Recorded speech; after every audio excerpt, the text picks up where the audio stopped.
ಹೋಬಳಿಯ ಹರಳೂರು ನಾಗೇನಹಳ್ಳಿ ಗ್ರಾಮದ ಹಾಲು ಡೈರಿ ಆವರಣದಲ್ಲಿ ವ್ಯಾಜ್ಯ ಮುಕ್ತ ಗ್ರಾಮ ಈ ಸ್ವತ್ತು ಆಂದೋಲನಕ್ಕೆ ಚಾಲನೆ ನೀಡಿ ಮಾತನಾಡಿದ ತಾಲೂಕು ಪಂಚಾಯಿತಿ ಇಒ ಶ್ರೀನಾಥ್ ಗೌಡ, ಪ್ರಾಯೋಗಿಕವಾಗಿ ಕನ್ನಮಂಗಲ ಗ್ರಾಮ ಪಂಚಾಯಿತಿ ವ್ಯಾಪ್ತಿಯಲ್ಲಿ 1,000ಕ್ಕೂ ಹೆಚ್ಚು ಈ ಸ್ವತ್ತು ಖಾತೆಗಳಿಂದ ವಿತರಣೆ ಮಾಡಲಾಗಿದೆ.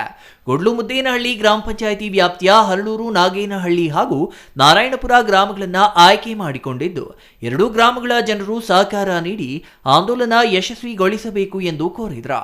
ವ್ಯಾಜ್ಯಗಳನ್ನು ಪರಿಹರಿಸಿಕೊಂಡು ಸಹಕಾರ ನೀಡಿ ಸರ್ಕಾರದ ಯೋಜನೆಗಳನ್ನು ಸದುಪಯೋಗ ಮಾಡಿಕೊಳ್ಳಬೇಕು. ಸದಸ್ಯರು ಹೆಚ್ಚಿನ ಸಹಕಾರ ನೀಡಬೇಕು. ಆನ್ಲೈನ್ ವ್ಯಾಜ್ಯಗಳ ವಿಲೇವಾರಿಯಲ್ಲಿ ತಾಲೂಕು ಪ್ರಥಮ ಸ್ಥಾನದಲ್ಲಿರುವುದು ಶ್ಲಾಘನೀಯವಾದ ವಿಚಾರ ಎಂದರು. ಅಧ್ಯಕ್ಷರು, ಉಪಾಧ್ಯಕ್ಷರು ಎಲೆಕ್ಟೆಡ್ ಬಾಡಿ ಒಂದು ಡಿಸೈಡ್ ಮಾಡಿ, ಇಲ್ಲ ಸರ್ ಈ ವಿಲೇಜ್ ಅಲ್ಲಿ ನಾವು ತಗೊಳ್ತೀವಿ, ಅಂತ ಬೇರೆ ಗ್ರಾಮನ ತಗೊಳ್ಳಿ ಪೈಲಟ್ ಅಲ್ಲಿ ಮಾಡಿ ಅಂತ. ಅಲ್ಲಿ ಸಕ್ಸಸ್ ಆದ್ರೆ ಬೇರೆ ಗ್ರಾಮಗಳಿಗೂ ಸಹ ನಾವು ವಿಸ್ತಾರ ಮಾಡಬಹುದು ಅನ್ನೋ ಉದ್ದೇಶದಿಂದ ಅಲ್ಲಿ ತಗೊಂಡು ಲಾಸ್ಟ್ ಕಳೆದ ತಿಂಗಳು ತಗೊಂಡಿದ್ದು 100% ಸಕ್ಸಸ್ ಆಯ್ತು. ಅಲ್ಲಿ ಯಾವೊಬ್ಬ ಏನು ಸಂಬಂಧಪಟ್ಟ ಸ್ವತ್ತಿನ ಮಾಲೀಕರು ಮನೆ ಕಟ್ಕೊಂಡಿರುವಂತವ್ರು ಯಾರೂ ಸಹ ಗ್ರಾಮ ಪಂಚಾಯತಿಗೆ ನಮ್ಗೆ ಈ ಸ್ವತ್ತು ಬೇಕು ಅಂತ ಇಲ್ಲಿ ಹೋಗೋದಿಲ್ಲ. ಅವ್ರ ಮನೆ ಬಾಗಿಲಿಗೆ ಎಲ್ಲರಿಗೂ ಕೂಡ ತಲುಪುವಂತ ವ್ಯವಸ್ಥೆ ನಾವು ಮಾಡಿದ್ವಿ. ಅದರ ಒಂದು ಭಾಗವಾಗಿ ಅದನ್ನ ಎಕ್ಸ್ಟೆಂಡ್ ಮಾಡಬೇಕು. ಇಡೀ ನಮ್ಮ ದೇವನಹಳ್ಳಿ ತಾಲೂಕಿನ ವ್ಯಾಪ್ತಿ ಪ್ರತಿ ಗ್ರಾಮ ಪಂಚಾಯತಿಯಲ್ಲೂ ಕೂಡ ಒಂದು ಕಾರ್ಯಕ್ರಮ ಆಗಬೇಕು, ಜನರಿಗೆ ಅನುಕೂಲ ಆಗಬೇಕು. ಯಾಕೆಂದ್ರೆ ನಮ್ಮ ಈ ಪಂಚಾಯತ್ ರಾಜ್ ವ್ಯವಸ್ಥೆಯ ಪರಿಕಲ್ಪನೆ ಇರೋದ್ರಿಂದ 3 ಟೈರ್ ಸಿಸ್ಟಮ್: ಜಿಲ್ಲಾ ಪಂಚಾಯತಿ, ತಾಲೂಕ್ ಪಂಚಾಯತಿ ಮತ್ತು ಗ್ರಾಮ ಪಂಚಾಯತಿ. ಸ್ಥಳಾಂತರದ ಸರ್ಕಾರ ಇದೆ ಗ್ರಾಮ ಪಂಚಾಯತಿ.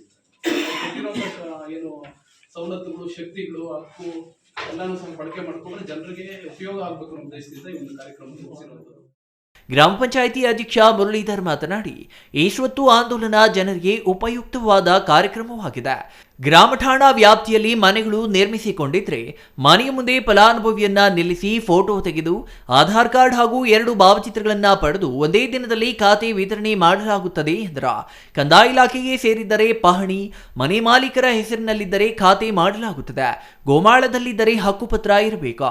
ಜನರು ಈ ಅವಕಾಶ ಸದುಪಯೋಗ ಮಾಡಿಕೊಳ್ಳಬೇಕು. ಈ ಸ್ವತ್ತು ಖಾತೆಗಳನ್ನ ಮನೆ ಬಾಗಿಲಿಗೆ ತಲುಪಿಸಲಾಗುತ್ತದೆ ಎಂದರು.